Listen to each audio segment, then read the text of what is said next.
Welcome to Dominica. This beautiful island nation is nestled in the heart of the Caribbean and is part of the Windward Island chain. In the north there's Guadeloupe, and in the south there's the French island of Martinique. The whole country is home to only around 72,000 residents, and it's nicknamed the Nature Island thanks to the abundance of natural beauty and unspoilt landscapes. Despite being an island nation, Dominica isn't really a beach destination. Instead, it's a paradise for adventure lovers thanks to the sheer abundance of hikes and waterfalls. Indeed, the island is home to 9 volcanoes which are active, which means that it has the highest number of active volcanoes anywhere in the Caribbean. It also has 365 rivers and 18 named waterfalls.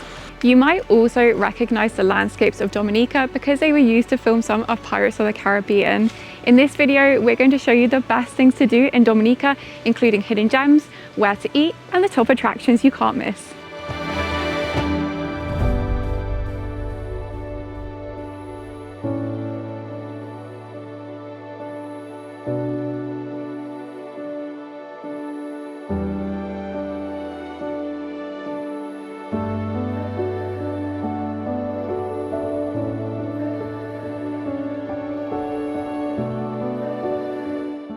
The first written record of Dominica dates all the way back to 1493, when Christopher Columbus spotted the island and named it for the day of the week on which he first saw it.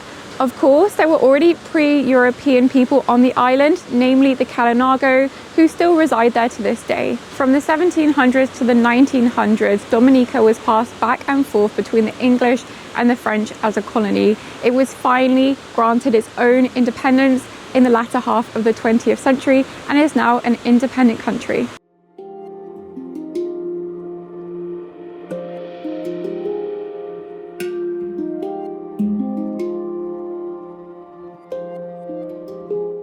We've just arrived at Freshwater Lake in the middle of Mont de Trois Pitons National Park. This lake has an ancient Kalinago legend associated with it, that there's a one-eyed monster that lives in the lake. Hopefully we won't see that. It was also said back in the day to be bottomless because it's very deep. In reality, it's up to 55 feet deep in some places. This area is also full of amazing fauna and flora. We've already seen wild orchids and lots of unique species of plant.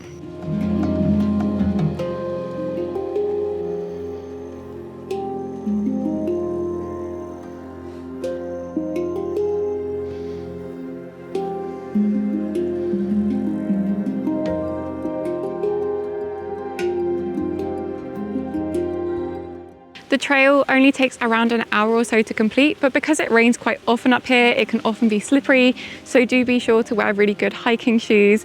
En route, you'll see so many amazing plant species, palms, ferns, pothos, alocasias, and we've even already seen lots of lizards.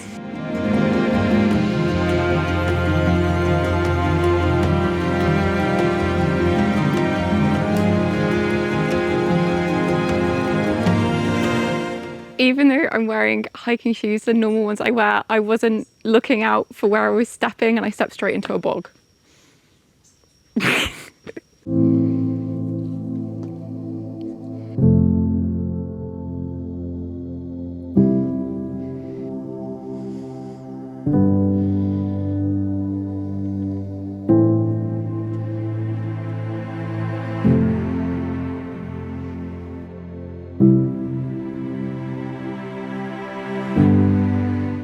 It's funny because we were just saying this is considered to be a rather easy hike here in Dominica. It's only a trail of around an hour, allegedly, but in Martinique, this would be considered moderate to difficult.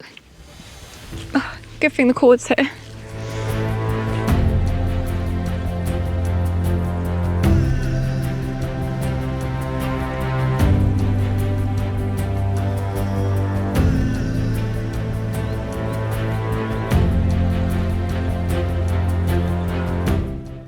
I think this is the best hike we've ever been on. We're surrounded on all sides by really lush jungle. We can hear the bird calls. We've seen so many animals. The flowers are beautiful. It's honestly, I think there's 4 other people on this whole trail right now.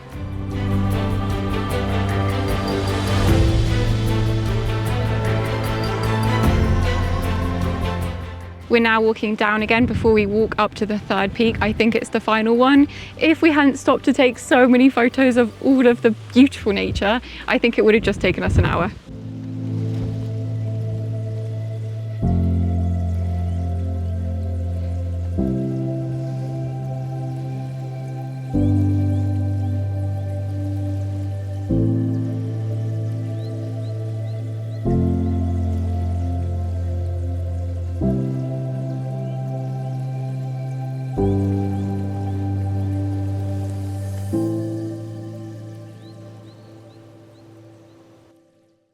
When we got back to the road from the trailhead, we realised that we'd accidentally done the 2.5-hour route, but it's still very doable, and to be honest, the best views are at the end, so I definitely recommend doing it. Now back to the car for our next destination.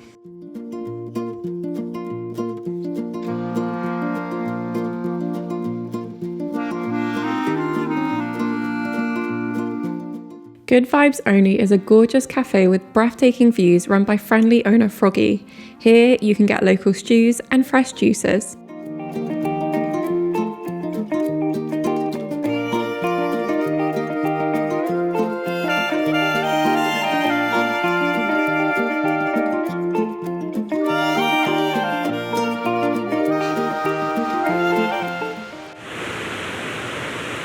Middleham Falls is only around a 10-minute drive away from Freshwater Lake, and so it's really easy to combine the two. When you arrive, do be aware that there's a building site going on right in front of the start of the trailhead at the moment, and so even though you think that you might be in the wrong place, you're actually in the right place. They're building these hobbit-like houses, you know, from Lord of the Rings. It's very unusual.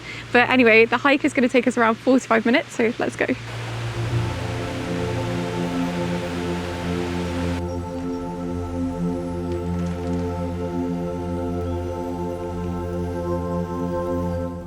Even though we're not that far away from Freshwater Lake, the difference in altitude means that the environment here is completely different, and you'll get to see a different kind of rainforest.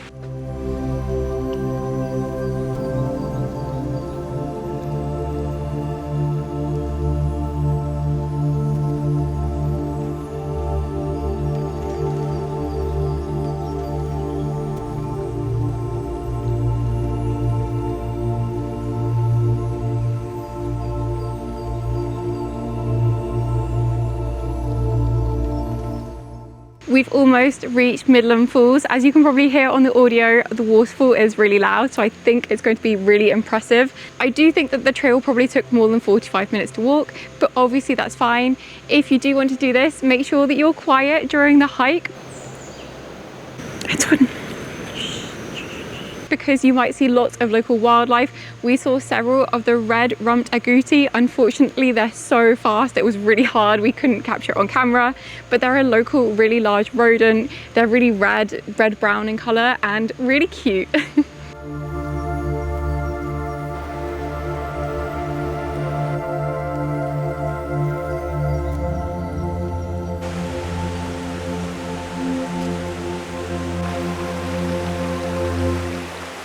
This is when you see me fall over.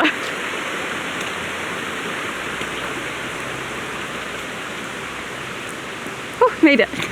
We are almost there, but first we have to go down here, and it is way steeper than it looks on video.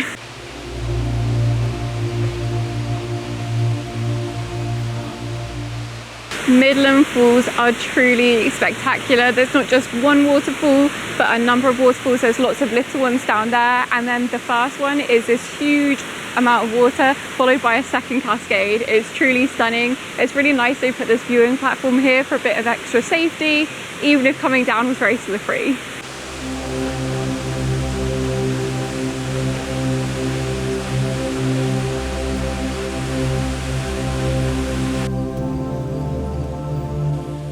While we were walking through the forest, we actually ended up meeting someone who's Kalinago, and he walked us through a few of the supplies he was collecting for the day for his basket weaving crafts.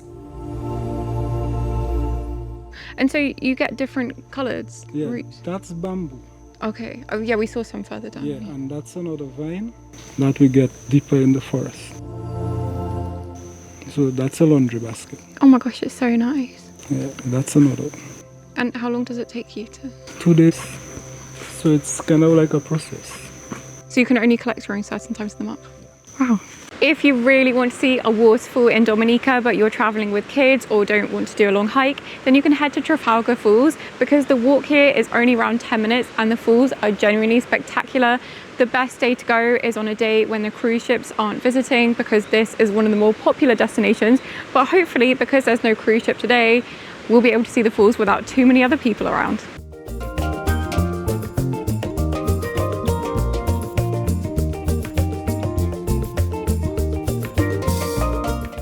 I'm pretty sure that the area around Trafalgar is really known for its rich mineral deposit waters, which turns the water orange. I think it's iron here, I'm not too sure. But yeah, the water is very orange, even though it's a spring water.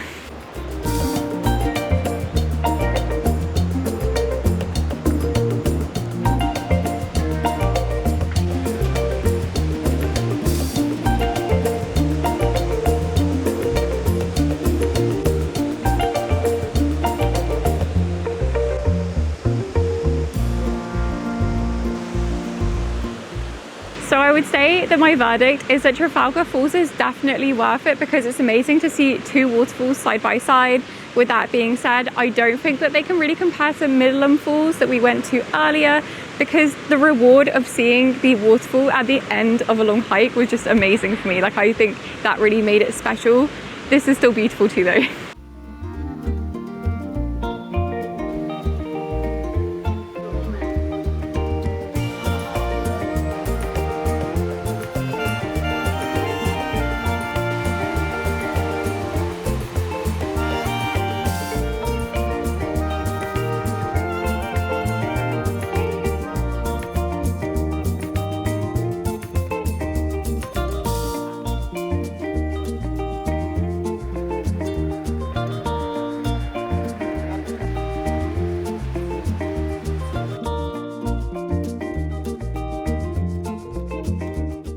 We've just arrived at Tears Hot Springs. It's a beautiful set of spas in the mountains here in Dominica.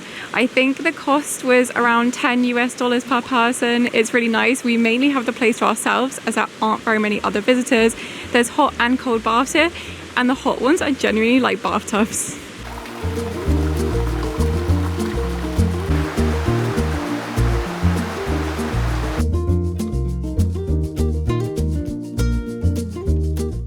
We actually ended up spending the entirety of our time in Dominica staying in the same guest house, which was located just a short drive away from Roseau and offered home-cooked meals for an extra fee.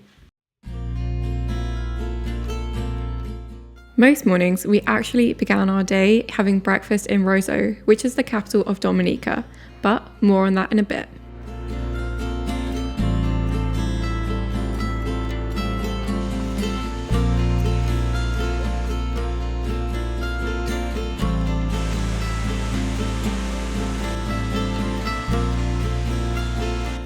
We're now headed down to Emerald Pool, which is meant to be one of the most beautiful natural pools under a waterfall on the island. The hike only takes 10 to 15 minutes, so I think we can do it in trainers.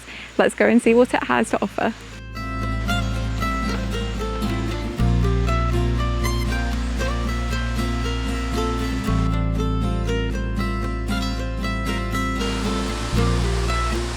So far, we've managed to see all of these birds, although unfortunately some of them are quite quick, so we haven't been able to capture them on camera.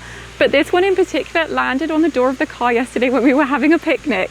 And this one is one of the most common ones, but one of the hardest to capture because the hummingbirds are really fast.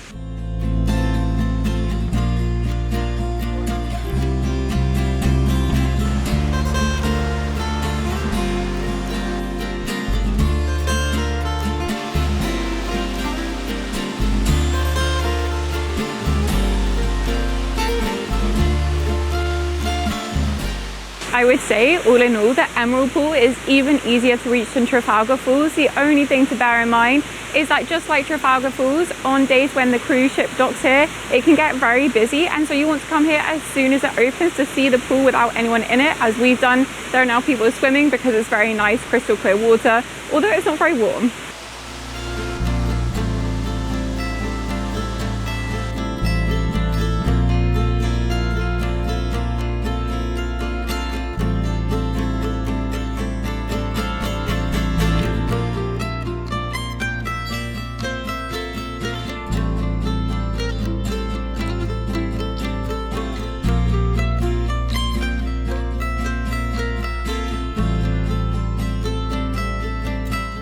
Rosalie Bay is nestled in the eastern part of the island and is a beautiful bay that's known for its long beaches and breathtaking views onto the sea.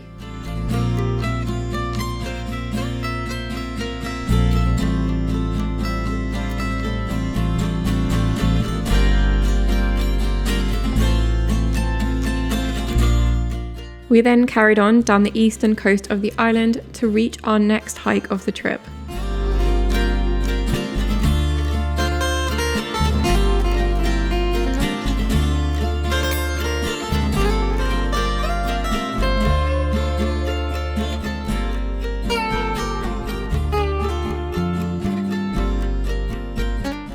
We've just begun the hike to Sari-Sari Falls. This is definitely the toughest hike we've done so far, as there is very little indication of the path. If you look closely, you'll see the areas where people have walked before, but there are several river crossings. There's no ropes to help you down the steep ravine to get here, but hopefully the waterfall reward will be worth it.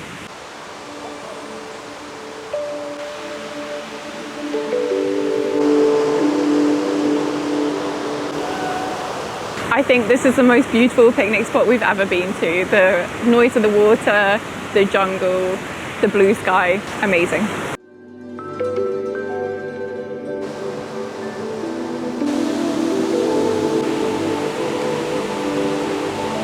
Well, you're only going to see half the hike because I slipped on a rock in the first set of falls and hurt my toe. And I don't know if it's sprained or broken. As it turns out, my toe was actually broken, but since there's not much you can do for a broken toe, we just carried on the trip as planned with a bit more rest time and some paracetamol.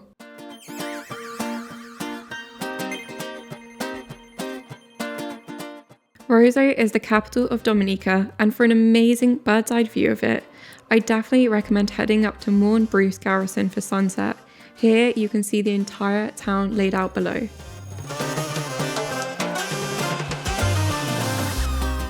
One of the most fine dining experiences on the island can actually be found in the form of Lacou Melrose House.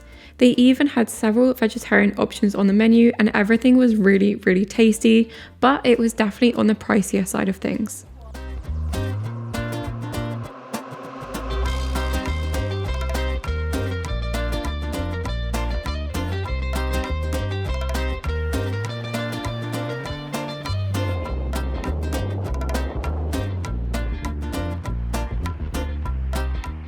Portsmouth is the second largest town in Dominica and it's only home to around 3,600 residents, which just shows you how small the island is. It's located in the northwest corner and it's really famous for being home to a historic fort, lots of colourful fishing villages, and it's also the departing point for tours up the Indian River. You have to go on a guided boat tour to do this, and I don't think we have time during our trip, but I've heard it's very nice.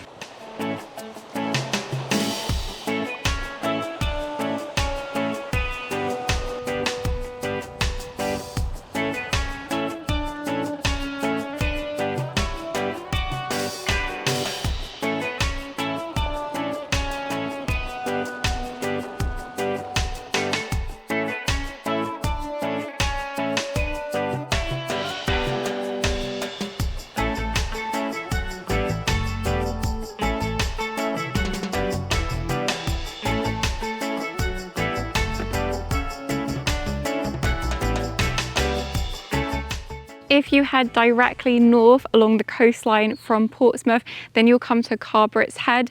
This area is actually home to an 18th century English garrison and now is part of the Carberet's National Park. You do have to pay to enter, but you can use your weekly pass for this.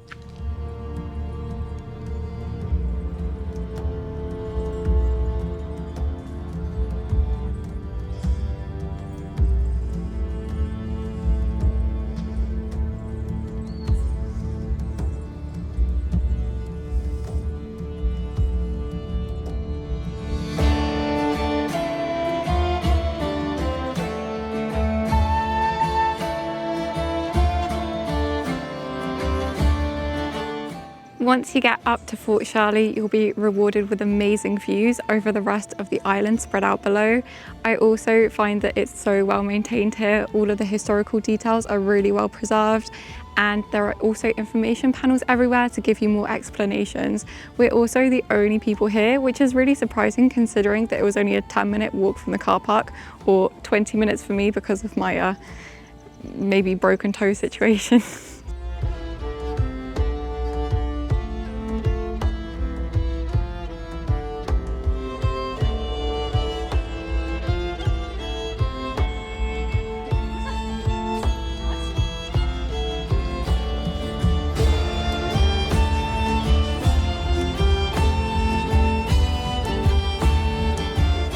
Perhaps rather unexpectedly, Fort Shirley ended up being one of the best places to see birds on the entirety of the island. We saw banana quits, lots of hummingbirds, and it was just the perfect photo opportunity.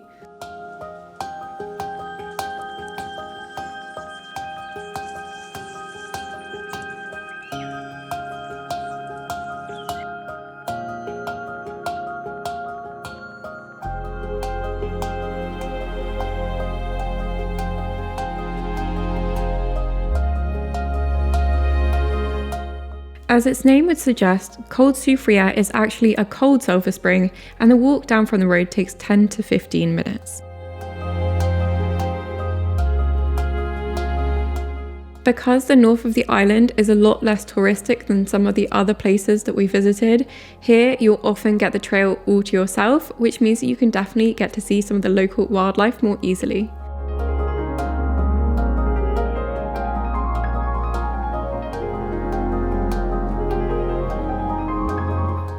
This is one spot where you can definitely smell the sulphur before you even see it, as the scent is really quite potent, pungent, and unique. I've never actually heard of a cold sulphur spring before, but it works much the same as a hot spring, only the water is cold.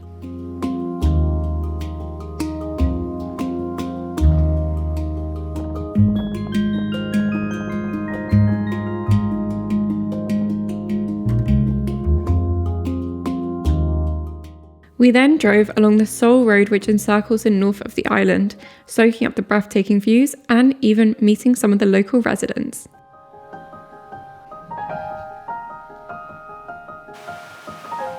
To be honest, at this point it was obvious that we were really happy to have a 4x4, as these were some of the steepest roads I've ever been on.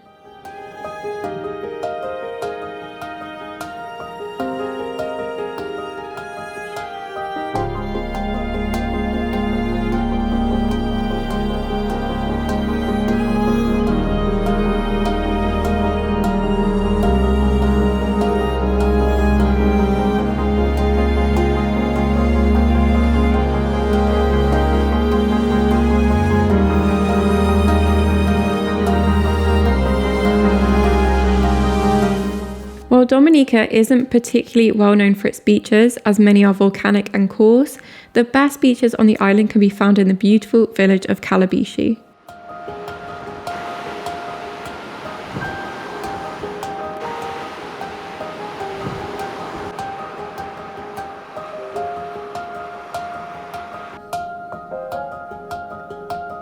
Soufriere is a delightful fishing village with colourful homes that's near Dominica's marine reserves.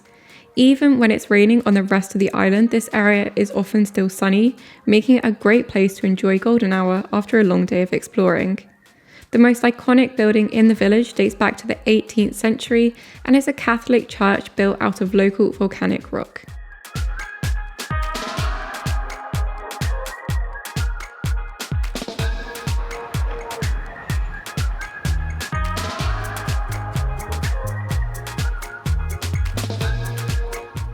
We then carried on down the road to its very end to reach our final destination of the day, Scott's Head.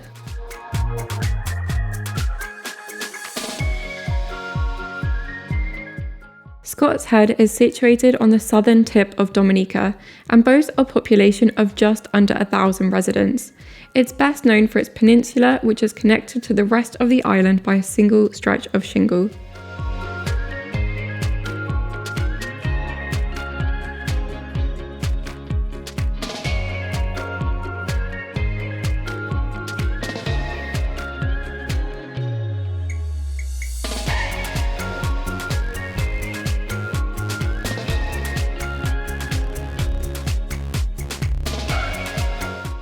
We then had dinner at Time on Time restaurant, which is family owned and serves up all kinds of local catches of the day. They also had a vegetarian option on the menu.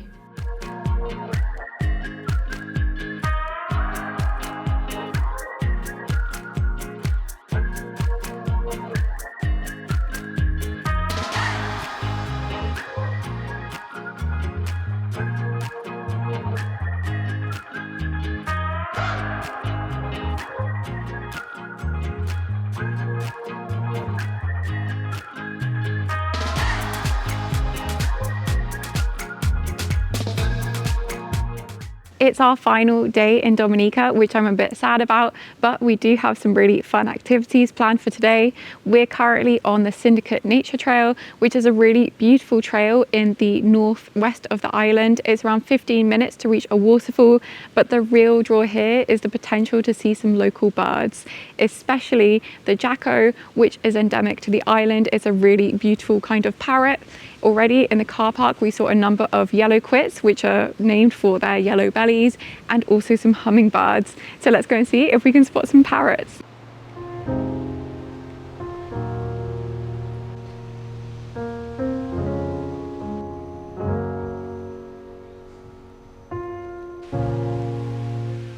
This trail already feels really different from all of the other hikes we've already been on. The jungle is more dense and lush. I'm not sure if it's because it just rained last night or because the rainforest is very different here, but hopefully that's a good sign that we'll see lots of things because we've already seen some lizards on the path.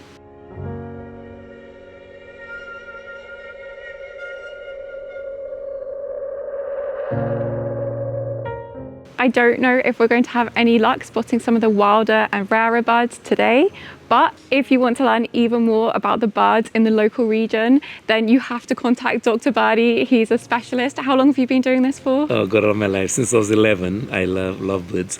But I more got into it when I was like 19, 20 something about, yeah. And I co-authored the book, Dominica's Birds. Oh. And I also co-authored the document, and that's, that refers to the IBA, important bird areas. I did that as well. Wow. Yeah. And I just guide. But very difficult to get me, but yes, I could try. We tried to book a tour with him, but he's currently with some other people. We've just come across him in the forest. But thank you so much for your time. Absolutely. And have a good rest of your day. Hopefully we'll catch you next time. Lovely talking to you, Sophia. Thank you. That means that if you do want to see him, you should contact him a few weeks at least in advance.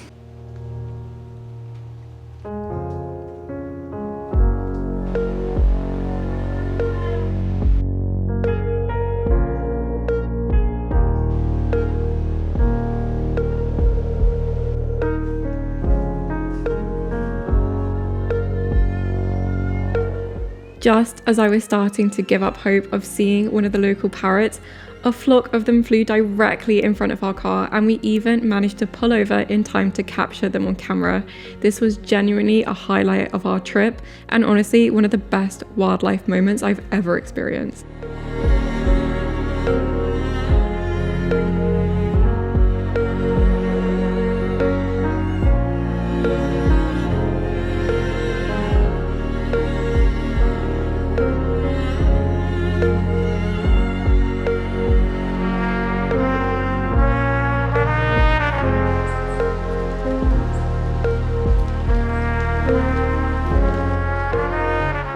We're now headed to Syndicate Falls. This area is actually separate from the Syndicate Trail, and so you'll have to pay an entrance fee that isn't included in the weekly pass. However, it's said to be very beautiful, and we have seen a lot of wildlife on the trail already.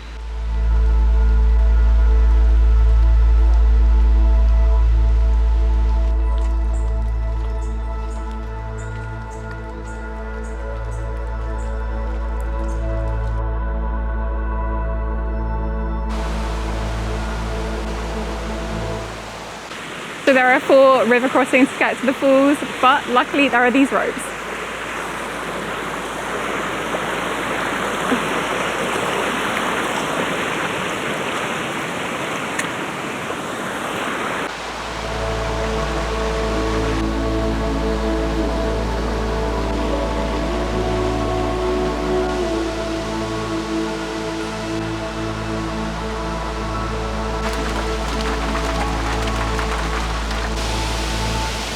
This hike has been amazing, and especially because there's no one else here. We just have the falls to ourselves. It's one of my favorites on the whole island.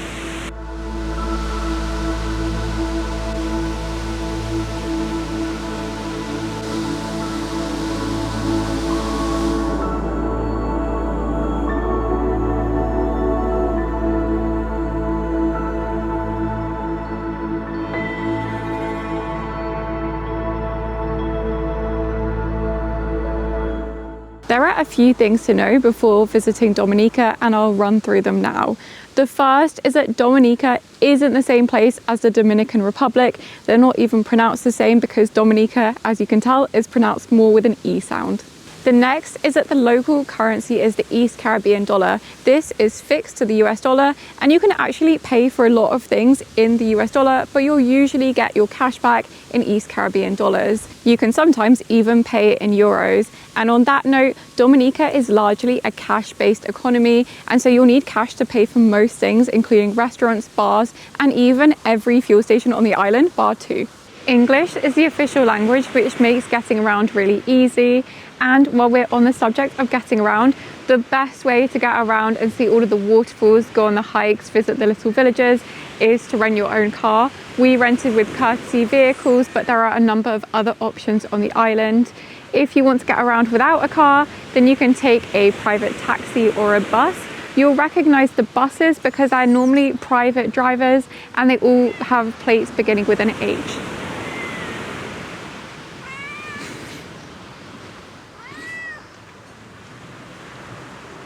I don't have any food. Sorry, I'm a bit distracted by this new visitor.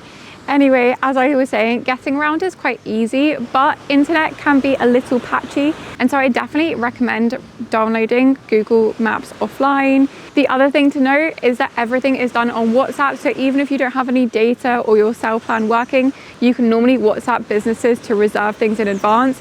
And if you want to go to most meals, then you definitely should do this, because a lot of restaurants only open on request and sometimes have weird opening hours. The final point I have to make is that the plugs there are the same that they use in the UK, but I always travel with the universal travel adapter because you never know when it might come in handy.